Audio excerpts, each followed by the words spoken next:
निवडणूक कार्यक्रम सुरू राहील असं कोर्टानं म्हटलेलं आहे। अत्यंत महत्त्वाची बातमी आपण बघतोय। निवडणूक कार्यक्रम सुरू राहील असं कोर्टानं म्हटलंय, कारण या सगळ्या आरक्षणासंदर्भात सुप्रीम कोर्टामध्ये सुनावणी सुरू आहे।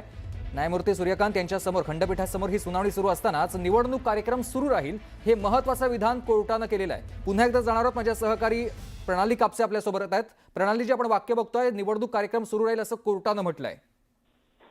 याचा अर्थ आता ज्या निवडणुका लागलेल्या आहेत, म्हणजे 2 डिसेंबरला ज्या निवडणुकांसाठी मतदान होणार आहे, त्या निवडणुका सुरू राहतील असं या ठिकाणी दिसून येत आहे। दुसरं महत्त्वाचं म्हणजे की त्यात हे सुद्धा म्हणण्यात आले की जे तेथील निकाल हा म्हणजे ज्या ठिकाणी आरक्षण जास्त झालेलं आहे, आज जो निकाल दिला जाईल तो त्याच ठिकाणांवर लागू होईल ज्या ठिकाणी आरक्षण मर्यादा ओलांडण्यात आलेली आहे। म्हणजे जर आज स्थगिती दिली गेली तर ती केवळ त्या ठिकाणासाठी दिली जाईल ज्या ठिकाणी आरक्षणाची मर्यादा ओलांडलेली आहे, ज्याचं आपण आतापर्यंत सांगतो आहोत की कुठल्या कुठल्या नगरपंचायतीमध्ये किंवा कुठल्या ठिकाणी या आरक्षणाची मर्यादा ओलांडली गेलेली होती, त्याच ठिकाणी आजचा हा निकाल लागू राहील। बाकीच्या निवडणुकांचा कार्यक्रम जसा निवडणूक आयोगानं घालून दिलेला आहे त्या पद्धतीनं सुरू राहील। म्हणजे त्या सगळ्या ठिकाणी 2 डिसेंबरला मतदानाची प्रक्रिया ही पार पाडली जाईल।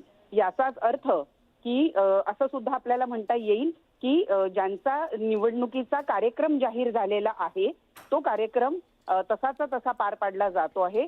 केवळ ज्या ठिकाणी आरक्षणाची मर्यादा ओलांडलेली आहे त्या ठिकाणी आजचा निकाल लागू राहील।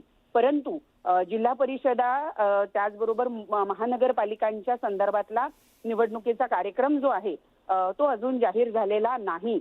त्यामुळे त्यांच्या संदर्भात वेगळा काय निकाल येतो ते सुद्धा बघणं महत्त्वाचं ठरणार आहे। परंतु 2 डिसेंबरला ज्या ठिकाणी मतदान होणं अपेक्षित आहे त्या ठिकाणी ते मतदान होईल। फक्त ज्या ठिकाणी मर्यादा ओलांडण्यात आलेली आहे त्याच्या संदर्भातला सविस्तर निकाल आता थोड्या वेळामध्ये जाहीर केला जाईल।